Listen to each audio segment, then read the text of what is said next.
Alex, freestyle.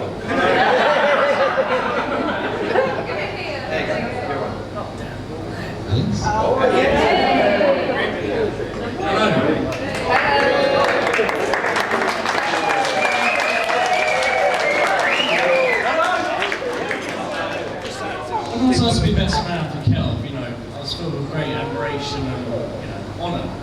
Then it suddenly dawned on me, the organisers of Stag Do, let's face it, you know, I'm not a great organiser. I just got away with it, Southend-on-Sea, but you know, as it dragged on, you know, bowling, beers and babes really, and Southend-on-Sea.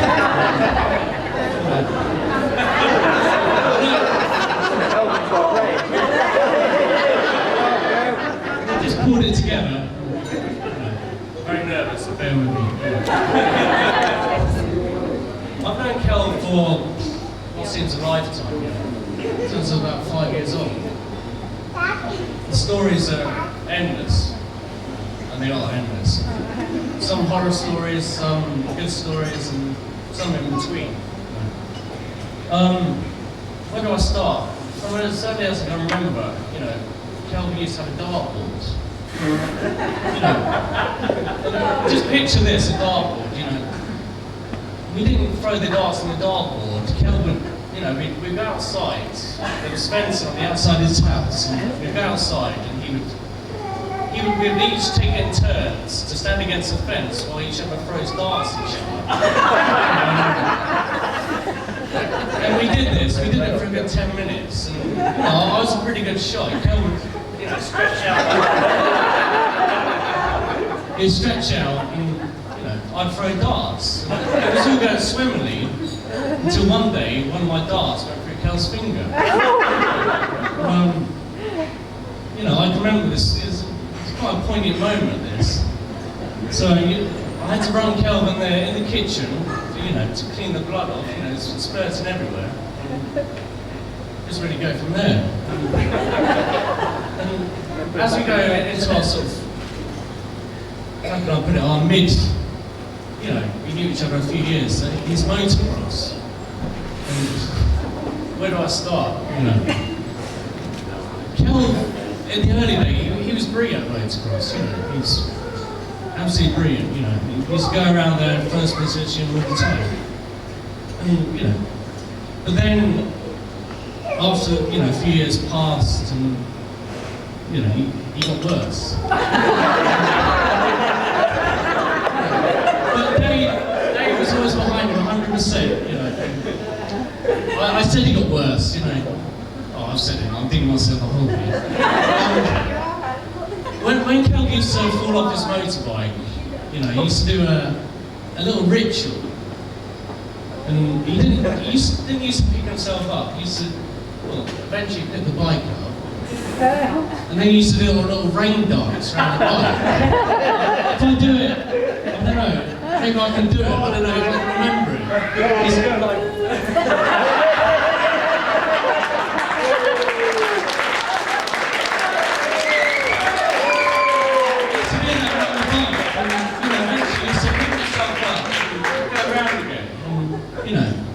And Dan's been there a few times. Dan's over there. And I'll back you up. Yeah. And, you know, there's been various instances, too many stories about motocross. You know, there's one story, I wish I'd been there. I think they were over the other side of Oxford. Leo, big tall Leo, about 6'7". And I think how it started, a frying pan was thrown. A Dave's Mazda van. And I remember that Mazda van quite well. Let me drift off the subject here. The Mazda van, I think Dave sort of blew up the engine of the Mazda van. You know, but anyway, I won't dwell on it. But a frying pan was thrown at the Mazda van, and I think a few words were said, and they were left at the outside of Oxford. Him and Leo. And Leo, God bless him, was, you know, the army now, he's serving. And, you know, they walked home. I think eventually you got home, you know.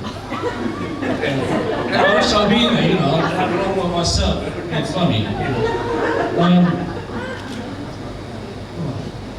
Let's go on to school now. Skip that School. Alex. I know. I'll be honest with you. Personally, I wasn't very good at school. You know, neither was Kel.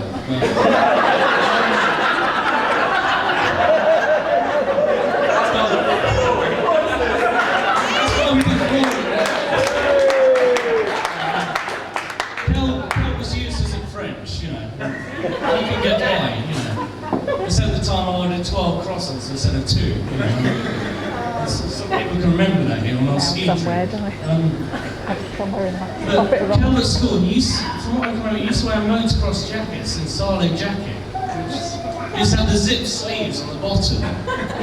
And that was just an accident waiting to happen, you know. Because people, you know, in their error of their ways, used to unzip the sleeves and use the sleeves. And, you know, I think you got a bit annoyed, or did you? I don't know. Maybe you found it, yeah. Kel, going back to French, Kel hated French, and Mr. Richards, our headmaster, he, I don't think he got on with Kel. Well, no, I don't know. Kel didn't do his homework. And I was in detention quite a bit myself, but Kel was pretty consistent. Every Thursday, you know, back in the early days, he used to hold it in the canteen. And I used to come into the canteen about 3 o'clock. Yeah, Kel was there, you know, regular as clockwork.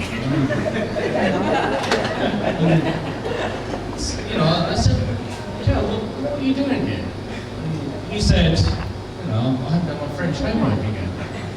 And you start to worry about this happening, you know, 52 weeks in a year. You know.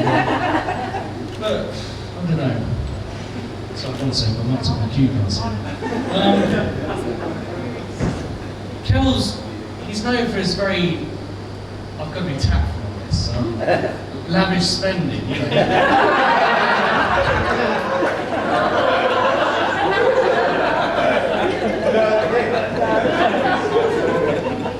I'll tell you what, if Kel didn't exist, I don't think John Lewis would, you know. He's the only guy I know who go in and buy 2 or 3 iPods at a time. I said to him, Kel, can we listen to one at a time? But you know, he said, you know, 1 for each room and all that. You know. I don't know. But on a personal profile, I work with Kel. You know, we've had our differences. You know, I work for Kel. You know, he's my boss, and maybe after this it might change. Kel's, he's starting to get a nickname as the Alan Sugar, the businessman. He's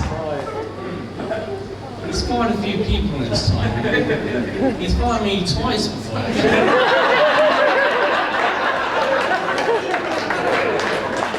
It was getting to one point where you know the Inland Revenue had to say, hang on, you know, this has cost a lot of postage, you know, reinstating it. You know. But once he fired so many people, there was only him left. You know. So how do you work that one out?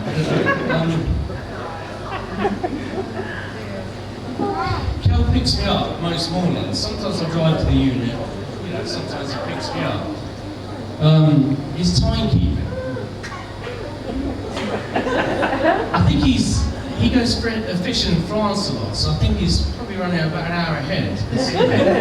Put it this way, I can have an extra hour in bed, you know, the time he gets to my house. You know, I've already had about 3 espressos, you know, my eyes are like that. But, I don't know. But our work relationship recently, you know, we can laugh about this now. I recently threw down roller safety flooring. And I think Kel's laughing, but we weren't laughing at the time. There's a certain person in the crowd that was here at the time. And Bruce? Bruce. Stand up. You know, but that's the sort of relationship we have, you know. I think I did this back, I feel a bit bad about that. I nearly offered to pay for the physio, but... Done the floor instead. But yeah, I think I've done all my jokes now, really. You know. But all I can say, you know, Kelvin's one of my, like a brother to me. He's one of my best friends, and, you know, I feel honoured that he asked me to be best man, and really go from there. Thank you very much. Thank you.